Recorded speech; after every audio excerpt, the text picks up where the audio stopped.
Om Arunachala welcome back to మన దీపం blogs. So ఇది వచ్చేసి సెకండ్ పార్ట్. ఫస్ట్ పార్ట్లో ఎక్కువ లెందీ అయిపోతుంది వీడియో అని చెప్పేసి నేనైతే వీడియోని మొత్తం 2 వీడియోస్గా స్ప్లిట్ చేశాను. సో ఇది వచ్చేసి సెకండ్ పార్ట్ అనమాట. ఒకవేళ ఫస్ట్ పార్ట్ ఎవరైనా చూసిండకపోయింటే ఫస్ట్ మొదటి పార్ట్ చూసి తర్వాత సెకండ్ పార్ట్ చూడండి. నేను ఏం మాట్లాడుతున్నానో ఇక్కడ మీకు అర్థమవుతుంది.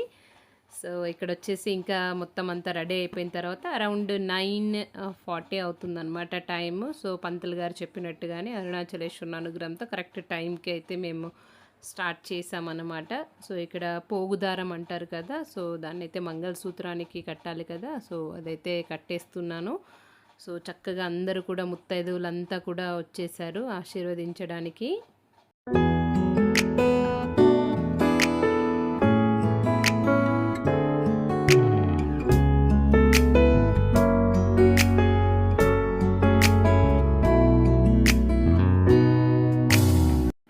సో వడి నింపేటప్పుడు జనరల్గా మామూలుగా చీర పెడతారు కదా, బట్ అయితే నేను కూర్చోబెట్టేటప్పుడే శారీని కట్టేసాను అనమాట. సో అందుకని చెప్పేసి ఇక్కడ 2 జాకెట్ ముక్కలు, కొబ్బరి, వెల్లుల్లి అండ్ పసుపు కొమ్ములు వీటన్నింటినీ కలిపి పూలు, పళ్ళు, గాజులు ఏవైతే ముత్తైదు వస్తువులు ఉంటాయో వాటన్నింటినీ కలిపి వదిన వడిలో అయితే ఉంచానన్నమాట. తర్వాత అక్షింతలతో ఆశీర్వదించాను.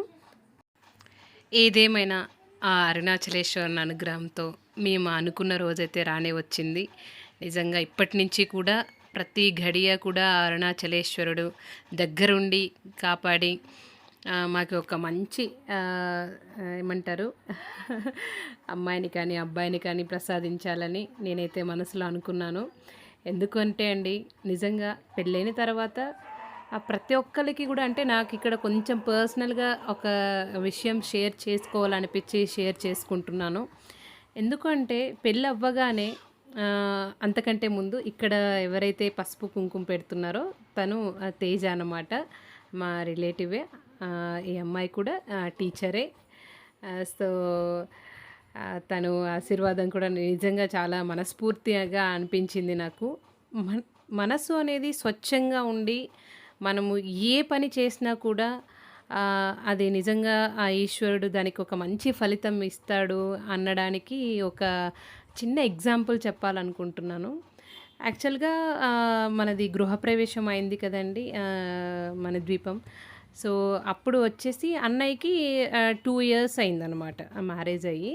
సో 2 years అయింది. ఇంకా మామూలుగా జనరల్గా ఉంటారు కదా, అంటే చుట్టుపక్కల కానీ ఈవెన్ మనకు కూడా ఇంకా 1 year దాటుతుంది అని అంటే మనకి పిల్లలు కావాలి అన్న ఒక ఇదైతే ఉంటుంది. సో యాజ్ యూజువల్ అందరికీ ఉన్నలాగానే మాకు కూడా ఇంట్లో ఉండింది. బట్ అయితే ఏదైనా కానీ ఒకటి చిన్న మాట ఎప్పుడు కూడా చెప్తుంటారు, ఈశ్వరానుగ్రహం లేనిదే చీమైనా కుట్టదు అని. సో అది మా ఇంట్లో నిజంగా 100కి 1000% నమ్ముతామన్నమాట. సో సరే అవుతుంది, ఈరోజు కాకుంటే రేపు అవుతుంది. కానీ కొన్ని మధ్యలో ఈ సిచ్యువేషన్లో ఇరుగు పొరుగు వారు కావచ్చు, ఏదైనా కానీ అంటే ఒక మనిషిని హర్ట్ చేసే విధంగా మనం ఎప్పుడు కూడా మాట్లాడకూడదు. దేవుడిచ్చినటువంటి ఒక్క గొప్ప వరం ఏంటి మనిషికి అని అంటేనే, ఏ ప్రాణికి కూడా మాట్లాడే శక్తిని ఇయ్యలేదు, ఒక్క మనిషికి మాత్రమే ఇచ్చాడు. అంత విలువైనటువంటి మాటని అలాగా గబుక్కన వేరే వాళ్ళ మీద అనడం అనేది చాలా మహా పాపం, అది కూడా హర్ట్ అయ్యే విధంగా. సో ఎప్పుడూ కూడా ఏది జరిగినా కూడా మన మంచికే అనుకొని పోవడం అనేది నాకు కొన్ని సంవత్సరాల నుంచి అలవాటు అవుతుంది.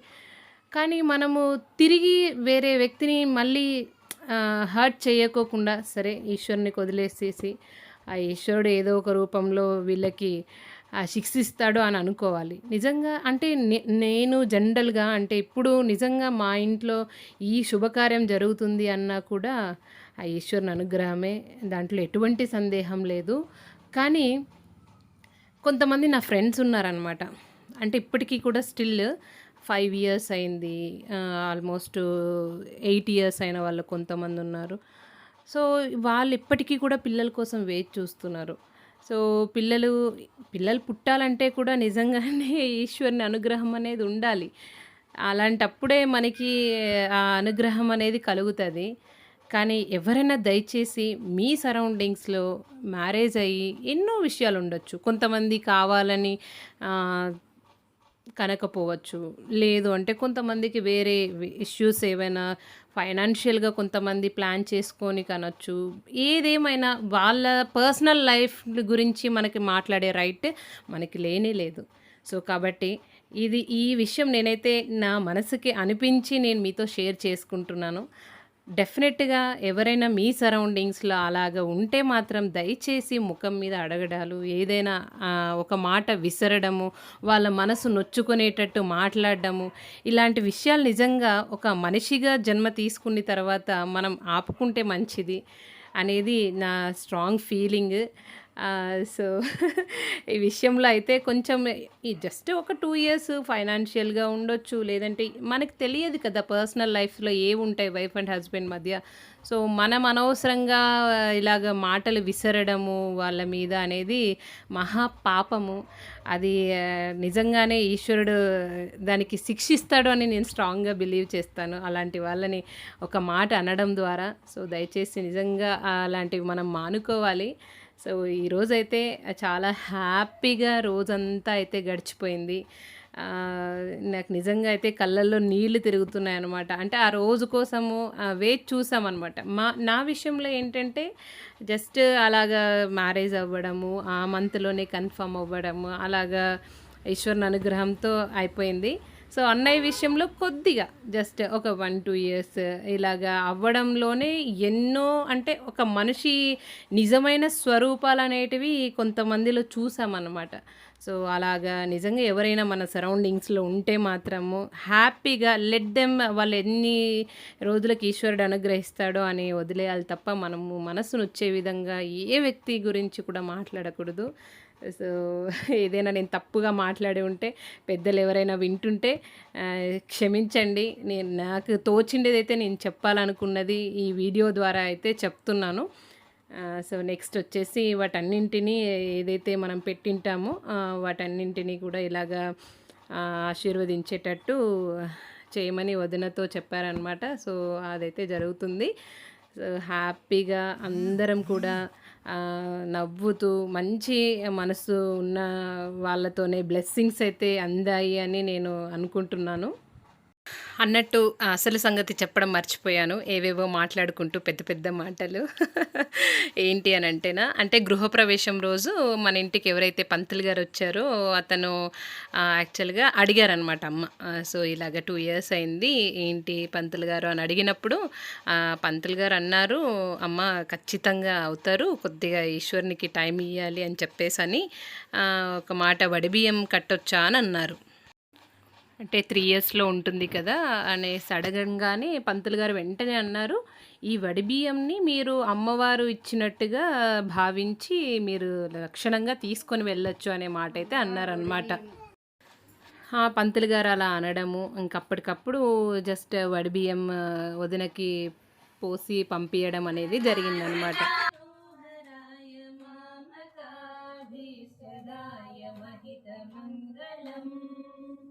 कोसलेशाय मन्दहासदाशपोषणाय वासवादिविनुत అలా అన్నయ్య వదినకి ఇద్దరికీ కూడా బట్టలు పెట్టి వడిబియ్యం పోసి పంపించాను. మామూలుగా జనరల్‌గా అంటుంటారు కదా! అంటే వడిబియ్యం అక్కడి నుంచి తీసుకొని వెళ్ళి నిలిచింది అనే మాట అంటుంటారు కదా! సో, అదే మంతే అనమాట. ఇంకా వదినకి నెక్స్ట్ మంత్ కన్ఫర్మ్ అయింది. సో, ఈ విషయం ఇలా తెలియగానే నేను కావచ్చు, అమ్మ కావచ్చు చాలా హ్యాపీగా ఫీల్ అయ్యాం. అంటే ఏది మనం చేసినా కూడా మంచి మనసుతో చేసినప్పుడు ఆ ఈశ్వరుడు దానికి ఖచ్చితంగా యాక్సెప్ట్ చేస్తాను అనేదానికి ఇదొక మంచి ఉదాహరణగా మాకు నిలిచిందనమాట. సో, అలా రావడము, ఇంకా తర్వాత అదే మంత్ కన్ఫర్మ్ కావడం అనేదైతే జరిగింది. సో నెక్స్ట్ కూడా ఈ శుభకార్యం కూడా ఇలాగా మా ఇద్దరి చేతుల మీదగానే జరగడము ఇంకొక విచిత్రం అయిపోయింది. ఎందుకనంటేనా మా అత్త అంటే వదిన వాళ్ళ అత్త అమ్మ నాన్న ఉంటారు కదా. సో అక్కడ కొంచెం ముట్టుందనమాట. సో వాళ్ళ పెద్దమ్మ గారు చనిపోవడం అలాగా. సో దానివల్ల అలాగా అక్కడి నుంచి ఏది రాకూడదు అనే దీని మీద సో మేమే మళ్ళీ తర్వాత ఇలాగా చెయ్యడం అనేది మాకు నిజంగా ఆ ఈశ్వరుడు మా చేతుల మీదుగా జరగాలి అన్నంత ఇదిలో చేశాడేమో అని మేము అనుకున్నాము. మరి ఆ ఈశ్వరుడు దేనికోసం చేశాడన్నది ఆయనకే తెలియాలి. బట్ అయితే మా ఫీలింగ్ అన్నమాట అలాగా నిలిచిపోయింది. సో హ్యాపీగా అయితే ఇంకా నేను బృంద అక్కడ మామూలుగా పేరెంట్ హాల్లో పాటలు పాడతారు కదా. నాకు చిన్నప్పటి నుంచి కూడా అలవాటు. మా ఊర్లో ఎక్కడైనా ఎవరి దగ్గరైనా అడగండి, విజయ అంటే ఇంకా అసలు పాటలు పాడుతుంది అనేసి అంతో కొంత ఈరోజు రాగాలు తీస్తున్నాను అంటే ఆ ప్రాక్టీస్ ఉండబట్టే అనిపిస్తుంది నాకు. అంటే ఎక్కడ ఊరిలో పేరెంటం ఉన్నా కూడా ఫస్ట్ మా అమ్మకు వచ్చి చెప్పేదనమాట, అమ్మ ఈరోజు మా ఇంట్లో పేరెంటం ఉంది, విజయాన్ని పంపించండి అని. అంటే ఇంకా మా అమ్మ కొంతమంది ఇంటికి పంపించేది, కొంతమంది ఇంటికి పంపించుకోకుండా నేను దొంగగా నేను నా ఫ్రెండ్ అలాగ ఇద్దరం కలిసి వెళ్ళడము, ఇవన్నీ చిన్నప్పటి జ్ఞాపకాలు చెప్పాలంటే. అలాగ వెళ్ళి అలాగా పేరెంట్ హాల్లో పాడడం మాకు అలవాటు. సో ఈరోజు నేను బృంద అలా పాడుతుంటే కూడా నా చిన్నప్పటి జ్ఞాపకాలన్నీ నాకు గుర్తుకొస్తున్నాయి. బట్ అప్పుడు ఏదో సినిమా పాటలు పాడేదాన్ని, అవి మంచిగా వచ్చేటివి అనమాట నోటికి. బట్ ఈరోజు అసలు ఆ సినిమా పాటలు నోటికి రావట్లేదు. సో చక్కగా అమ్మవారి పాట అయితే కనకధార స్తోత్రము. సో చక్కగా కనకధార స్తోత్రం పారాయణ చేస్తే మంచిది కదా. ఈరోజు అమ్మవారి కన్నుల గురించి శంకర భగవత్పాదులు ఎంతో చక్కగా వర్ణించిండే రోజు. మా కుటుంబంకి మీద కూడా అమ్మవారి అనుగ్రహం ఉండాలి అన్నట్టుగా నేను అనుకొని ఆ స్తోత్రం అయితే పారాయణ చేసుకున్నాము. అదేవిధంగా మంగళం పాట కూడా ఒకటి నేను బృంద ఇద్దరం కలిసి పాడాము.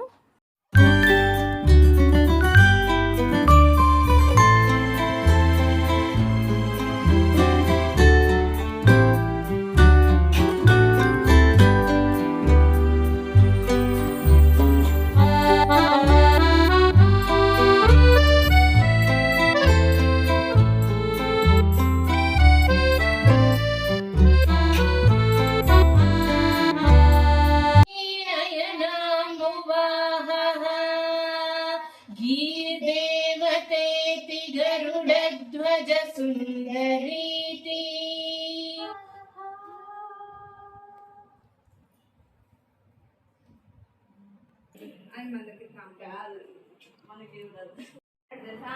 ఆడపిల్ల పుడితే మన దగ్గర 10 లక్షలు అల్లుడు, మగపిల్ల పుడితే మనం క్యాష్ ఆల్రెడీ ఫిక్స్ చేయాలంట వాళ్ళకి.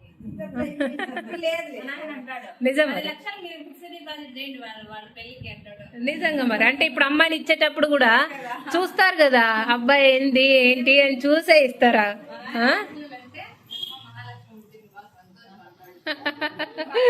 ఎప్పుడైనా అమ్మాయి ఉండే ఇల్లు కలకల్లాడుతున్నట్టే. ఫస్ట్ అమ్మ లక్ష్మి మాత రావాలి ఇంట్లోకి.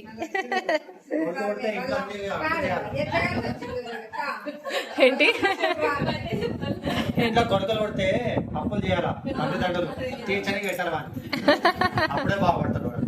మనం అన్ని సంపాదించడం అనుకో వాడిని కూర్చుంటారు. సరేలే అమ్మ ఎవరిని అనుగ్రహించిన వదిన ఆరోగ్యంగా బాబా ఆరోగ్యంగా వస్తే మాకు అంతే చాలు.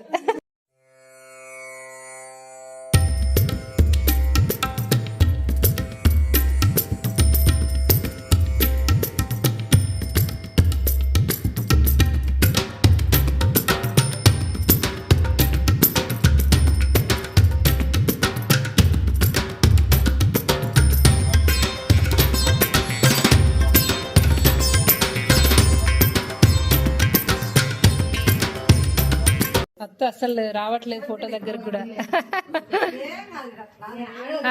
అదే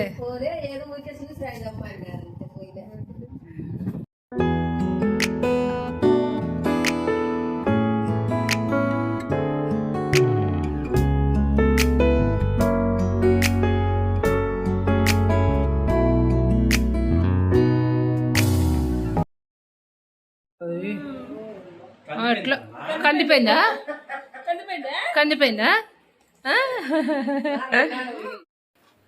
చక్కగా అందరితో ఆశీర్వాదాలు తీసుకున్న తర్వాత ఇంకా భోజనాలకైతే వచ్చేసాము. ఈరోజు అస్సలు వంట దగ్గరికి నేను రావడానికి కుదరలేదు. ఇంకా మొత్తం అన్నీ కూడా అమ్మే చేసేసింది. పప్పు, ఆలు కర్రీ, పులిహోర, వైట్ రైస్, కర్డ్.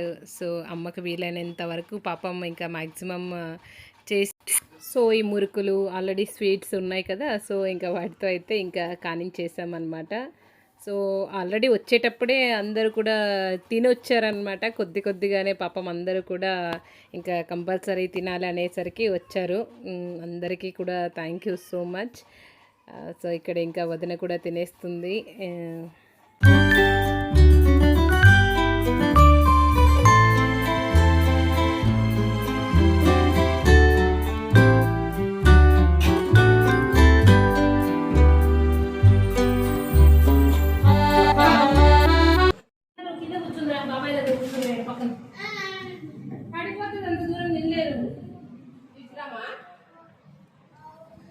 షణ్ముఖ నీకు మమ్మీ ఉత్త కూర కారం వేసి పెడుతుంది కదా. బాబాయ్ ఏమన్నాడు? బాబాయ్ ఏమన్నావు నువ్వు?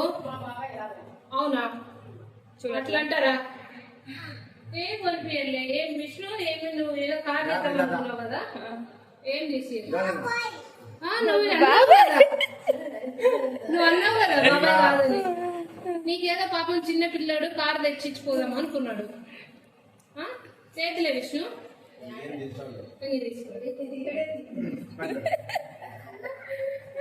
అమ్మ తినిపిస్తుంది. అమ్మ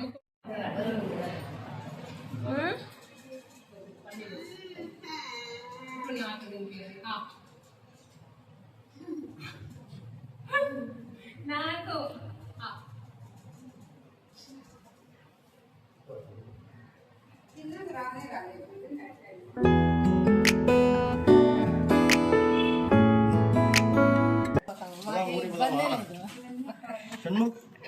పోతున్నావా ఇప్పుడు బాబాయ్తో నువ్వు?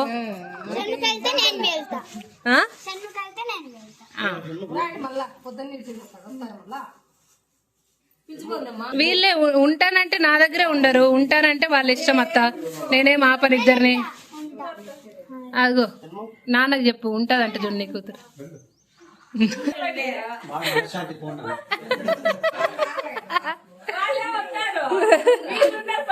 అదే అంటుంది.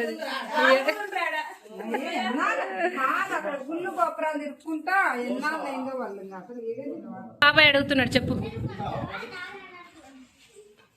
ఉంటావా? నాన్న అమ్మ అనకూడదు, అక్కడ ఉండరు. అక్కడ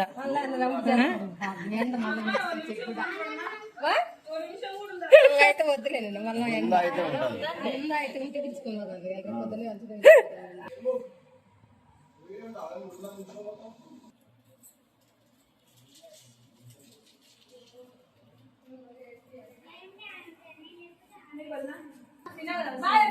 బాయ్ బాయ్ బాయ్. మరి ఎట్లా చూసుకుంటావు? ఎట్లా వదిలి కూడా అట్లా అయిపోయింది. అక్క రైట్, ఒక నిమిషం. చిన్నపిల్లలు అట్లా చేస్తుంది, చేస్తేనే తింటది, లేదంటేనే అట్లే ఉంటుంది.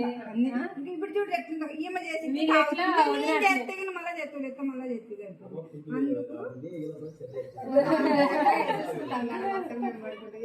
అందుకే విష్ణు చెప్తున్నది అట్లే అంటారు. విష్ణు అట్లే అంటారు. మళ్ళీ ఇప్పుడు కారు ఎక్కి మీరు మధ్య దావలేకి కూడా పోయిండరు, వాటికి కూడా పోయిండరు. నాన్న అమ్మ అంటారు. షణ్ముఖ అత్తతో బాబాయ్తో వెళ్ళాలి అని ఒకటే గోల. అయితే ఇంకా వీళ్ళకి నిజంగానే అలవాటు లేదనమాట. సో జస్ట్ ఏదో అలాగా వెళ్తున్నారు అనే ఉద్దేశం మీద బయలుదేరాలి అని ఏడుస్తున్నాడు అనమాట. షణ్ముఖ అందరికంటే ముందు వెళ్తున్నాడు. ఇంకా సరే నన్ను తీసుకెళ్తారు అని అనుకుంటున్నాడు అనమాట. ముందుకు వెళ్ళిపోతున్నాడు, నేను పిలుస్తున్నా రావట్లేదు. సో ఇంకా అత్తను విష్ణు ఇద్దరు కలిపి ఇంకా వదినైతే తీసుకొని వెళ్తున్నారు.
అలాగ అందరూ అయితే వెళ్ళిన తర్వాత ఇంకా నేను అమ్మ కూర్చొని ఇంకా భోజనం చేస్తున్నాం అనమాట. ఆల్మోస్ట్ అప్పటికే 11:30 అయిపోయింది టైము.